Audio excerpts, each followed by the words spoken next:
개미나 벌은 태어나기를 건전지같이 태어난다고 합니다. 처음부터 정해진 양의 에너지를 갖고 태어난다는 거죠. 그렇기 때문에 정해진 양을 빨리 쓰거나 천천히 쓸 수는 있습니다. 하지만 사람처럼 잘 먹고 운동을 열심히 한다고 해서 갖고 있는 에너지가 더 늘거나 더 생기지는 않는다고 합니다.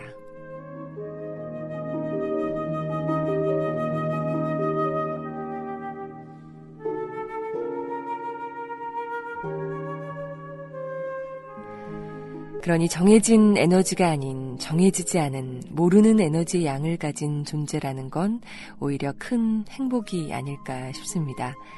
더욱이 잘 챙겨 먹고 운동도 열심히 하면 에너지도 인생의 시간도 늘릴 수 있다는 게 바로 인간만의 즐거운 특징이라고 할 수 있죠. 마음으로라도 길 위를 달리면서 하루 종일 다 써버린 듯한 에너지를 다시금 새롭게 충전해 봅니다.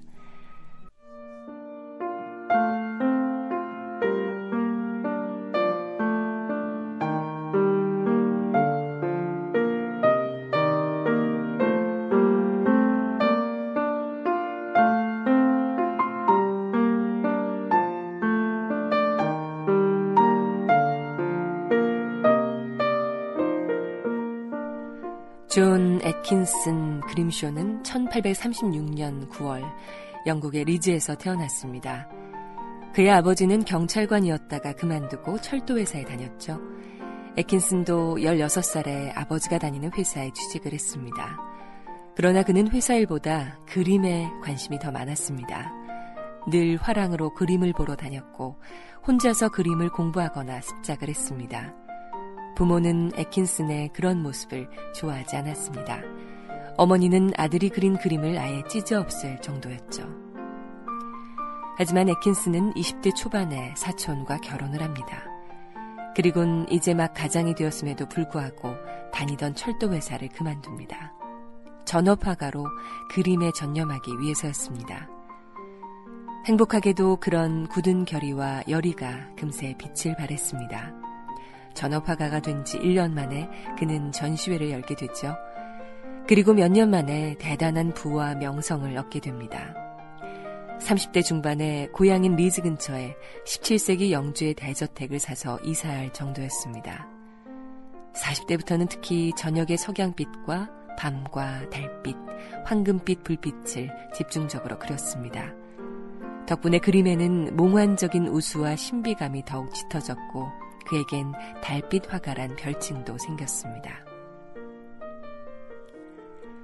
사람은 본능적으로 빛에 끌리는 걸까요? 달빛과 불빛이, 석양빛이 가득한 애킨슨의 그림은 매우 아름답고 고요합니다. 한없이 쓸쓸한가 하면 한없이 따뜻하고 막막한가 하면 애틋합니다. 어느 한 작품만을 골라 좋아하기가 어려울 정도입니다. 그래도 굳이 고른다면 애킨슨에게 달빛 화가란 별칭을 갖게 한 첫 번째 그림, 달빛 아래 올드홀을 선택해봅니다. 올드홀 마을의 밤길을 한 여인이 가고 있습니다. 길 양옆으로는 2층 집들보다 훨씬 높은 그러나 잎이 다 떨어진 나무들이 치솟듯 서 있습니다. 겨울 밤길의 행인은 여인 한 사람뿐입니다. 그 시간에 혼자, 그것도 양팔로 뭔가를 잔뜩 안고 돌아가는 모습에서는 얼핏 삶의 고단함이 느껴집니다. 황량하고 메마르고 고독한 겨울 풍경이 아닐 수 없습니다.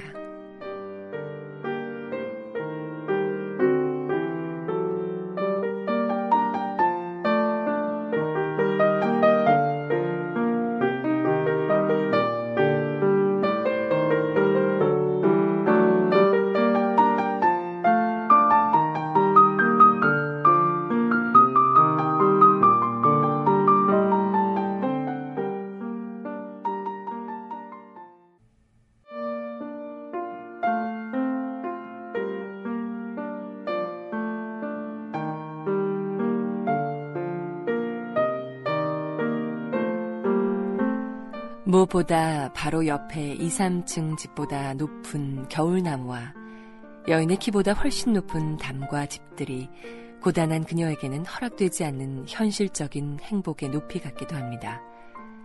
여인이 걷고 있는 밤길도 앞으로 곧지 않고 옆으로 잔뜩 휘어져 있습니다. 휘어진 부분에는 그나마 밤안개가 뿌였습니다. 현실만이 아니라 다가올 시간도 어둡고 고단할 것만 같습니다. 하지만 꼭 그렇지만도 않습니다. 달빛 아래 올드홀의 오른편 꼭대기엔 보름달이 환합니다. 그 달빛이 자아내는 풍경 전체의 빛깔은 청록빛이거나 푸르스름한 파란빛이거나 흰빛입니다. 너무나 오묘하고 신비로운 빛깔들입니다. 겨울 밤길을 고단하고 외롭게 홀로 걷는 사람에게만 잠시 허락되는 천상의 빛깔 같습니다. 길 양옆에 있는 높은 집들의 유리창 불빛도 눈이 내렸던 듯 있는 듯 없는 듯 희미하게 찍힌 흰 점들도 그 특별한 달빛을 더욱 따뜻하고 아름답게 합니다. 애킨슨이 16살에 철도회사를 들어갈 때나 결혼 후에 직장을 그만둘 때나 그 미래도 이 겨울밤의 그 휘어진 밤길 같았을 겁니다. 어떤 성취도 장담할 수 없고 확신할 수 없었을 겁니다. 그래도 그는 자신을 믿어 겨울 밤길을 홀로 걷듯 옆으로 휘어진 길로 나섰습니다. 그리고 그 휘어진 길 끝에는 바랬던 것이 있었습니다. 그러고 보면 애킨슨의 삶이야말로 그가 달빛을 통해 모두에게 전하는 자기만의 꿈과 결단의 위대한 그림 자체가 아닐까 싶습니다.